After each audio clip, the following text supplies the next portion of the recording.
maybe the two scariest words that an adult, especially a parent or authority figure, can say to a child. Or else. You know those words, right? Or else. You probably remember them from your own childhood where some adult gave you a job to do, a chore to do, and the underlying threat was, you need to do this or else, and sometimes they'd fill in the gaps with what unpleasant thing would happen if you didn't pick up your clothes or unload the dishwasher or help set the table. Sometimes they just kind of left it out there hanging, or else. An awful lot of us, my guess is, in childhood at some point, were given a task to do. And maybe a mom or a dad said to us, okay, I'm going to give you until noon, or I'm going to give you until dinner time to do this thing. So you pick your moment. I'm not forcing you to do it at this moment, but you choose your moment. But you need to complete the task. Rake the grass, or take out the trash cans, or wash the dishes, or whatever, by a certain time, or else. And there's always that kind of fear of what happens if mom or dad comes back and checks on me and sees how I'm doing and I haven't gotten up and done the thing that I was asked to do.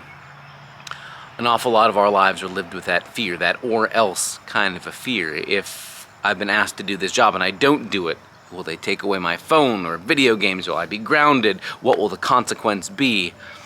And I gotta be honest, an awful lot of our theology sometimes frames God as this ominous figure just shaking a divine fist with the words or else hanging on God's mouth. Do the things I tell you to do, or else there will be consequences, or else you'll be zapped or hit with a lightning bolt, or else into the fire and brimstone with you. For an awful lot of us, for a lot of our lives, maybe we've been so afraid of doing the wrong thing or not getting it right or not doing our work well enough because our picture of God is that ominous, overbearing parent turned up to 11, right? With the firepower of all the divinity that heaven can hold. And sometimes our fear is that Jesus comes to his disciples and says to us, here's the work I need you to do. I need you to share your faith or change the world or grow your church or else. And we're afraid about what that or else might look like. Maybe it's just us projecting all that uncomfortableness around household chores when we were kids and didn't want to do the jobs given to us. But the more I think about it, it doesn't actually come from Jesus. Jesus is going to tell a really surprising story with a plot twist that it still catches me off guard every time I read it. This coming Sunday, as part of a larger text in Luke's gospel, Jesus says to his disciples, be ready, be dressed to serve. Imagine that you're like servants in a household. You're each given jobs to do, so be doing the work you've been given to do. So starts like a familiar story, right? Starts like mom or dad saying, here's the job I need you to do. Pick up your clothes or unload the dishwasher or clear the table or whatever. So there's serving involved. There's doing what we are asked to do.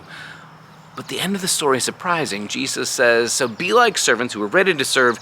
And then when the master comes home and checks back in with the servants, he'll fasten his belt and he'll be the one who serves, and he'll have the servants sit down at the table and he'll serve them. What an upside down story, right? Instead of this ominous, fearful thing we're all afraid of, instead of Jesus saying, you better hope when I come home that you're all doing enough work or else out you go into the outer darkness, weeping and gnashing of teeth for you. Instead, Jesus says, picture yourselves like servants in a household who've been given a job to do.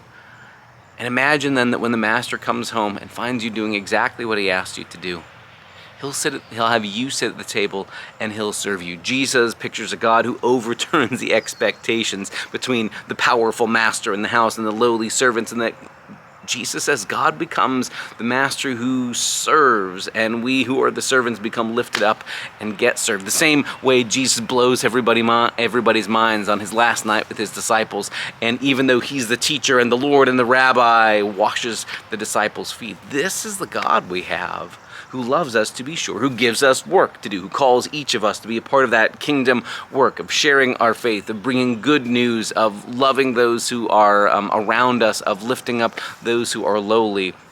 That's important work that needs to be done, and you and I do it every day of our lives, but we don't have to do it with fear.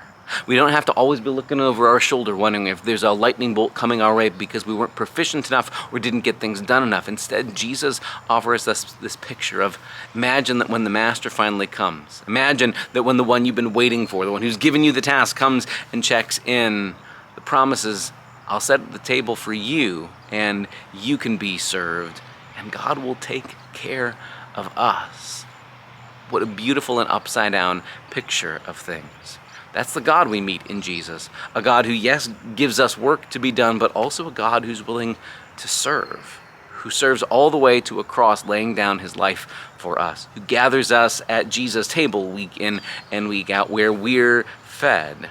That may be worth us keeping in mind too. When we gather for worship on Sundays, it's less about us doing stuff for God and more about God who sets a table for us, speaks good news to us so that we become the servants who receive, and maybe then are refreshed and recharged to go back out into the world and serve again in the new week. But we come where Jesus, the Master, comes and serves at the table for us.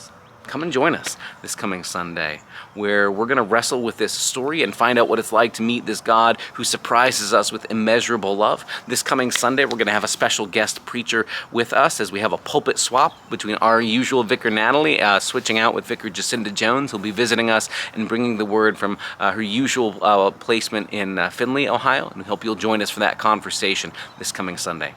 See you then.